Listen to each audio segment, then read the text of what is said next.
One of the most important U.S. Supreme Court cases about copyright has to do with cheerleading uniforms. I swear to God, we're talking about Star Athletica versus Varsity Brands. Varsity Brands is a manufacturer of cheerleading uniforms, and they created these uniform designs that featured very specific arrangements of stripes and chevrons and color blocks, and they copyrighted these as surface designs. So Star Athletica comes in and they begin making cheerleading uniforms with stripes. Similar shapes, stripes, zigzag patterns, and chevron stripes. Varsity comes back and they sue Star Athletica for copyright infringement.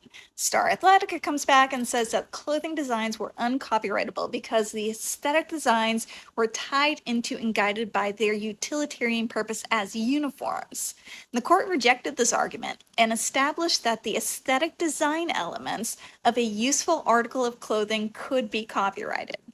Under the Copyright Act, a useful article is something with an intrinsic utilitarian function, like clothing. Clothing covers our bodies. And as a general rule, copyright does not protect the overall design of useful items. This actually goes back to boat hulls, which could be a whole other TikTok. But there is an exception.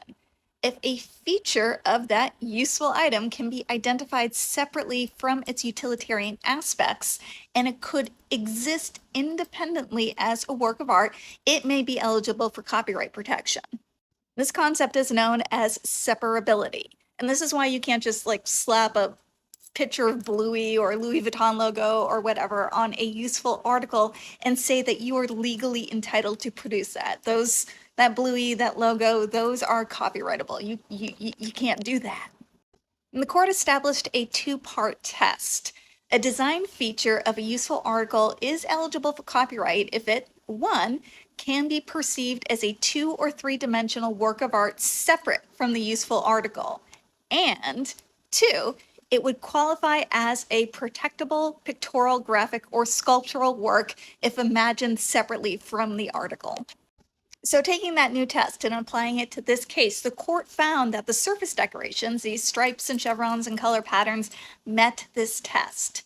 Because simply, you can extract those designs and reproduce them on, say, a canvas without affecting their artistic nature. And so I've got a picture of these designs right here. And you can kind of see how you can pull those stripes and those chevrons and those color blocks off of the uniforms, stick them on a canvas or a piece of paper, and it could technically be an independent piece of art. So those elements were protected.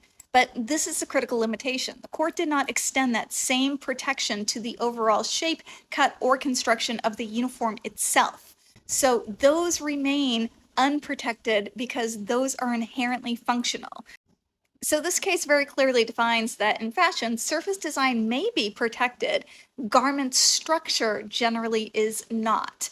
And copyright hinges on whether or not the element, the design, the print here can be conceptually separated from function, and whether or not this element is inherently copyrightable. Now, in this particular case, the court did not actually address whether or not Varsity's designs were original enough to be copyrightable, which I think is a really reasonable question in this particular case. But they used this case solely to kind of establish this test. And so what this case does is it reinforces the idea that U.S. copyright law draws this really hard line between artistic expression and utilitarian design, and when those two things are literally stitched together. And so, yes, this is a Supreme Court case about cheerleading uniforms. This is now a foundational doctrine in fashion law, which means that every time you look at a garment, you can ask yourself, could this exist as wall art? And if the answer is yes, then you're thinking like the Supreme Court.